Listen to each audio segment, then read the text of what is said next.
Good morning, my friends. If you are someone who is in a neuroplastic process of recovery from chronic illness and you have some stressful circumstances and you're wondering, can I recover in this situation? This is for you.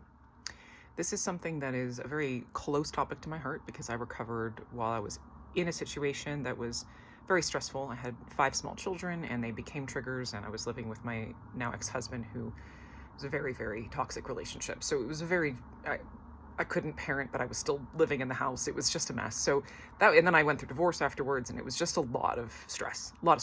So I always thought, I've been coaching for 6 years, but I thought up until probably sometime in the last year or so that it would be easier if there was less stress, to recover in this way, because we're working with a stress-induced brain situation here. So a lot of times, stress is something that the more load we have, our limbic systems tend to get more activated to a certain degree. But the crazy cool thing I've learned as a coach is that that's actually not true. What I've seen is that people who have, I'm going to use the phrase positive stress, but what I really mean is stress that is related to survival, meaning work, family, if anything that's demanding something of you and it's required for you to keep living, your living situation, stuff like that.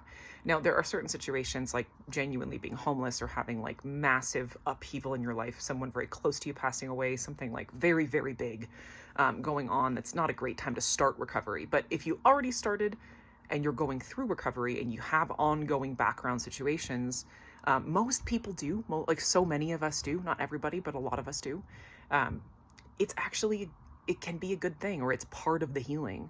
I've seen people who have what we would call more ideal situations, and I've actually seen that they don't struggle less than those who have really rough situations to a degree. They really don't. It's kind of amazing.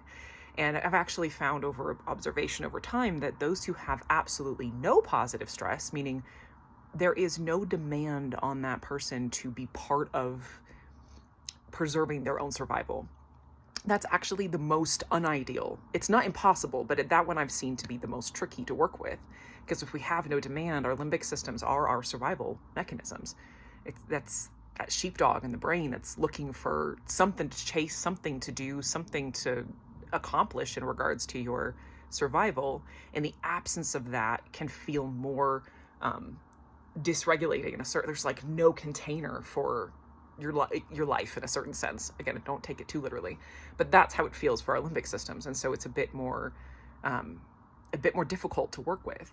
And so good news, like I've seen lots of people in stressful situations recover. I am one of them. It is not something that's, going to get in the way.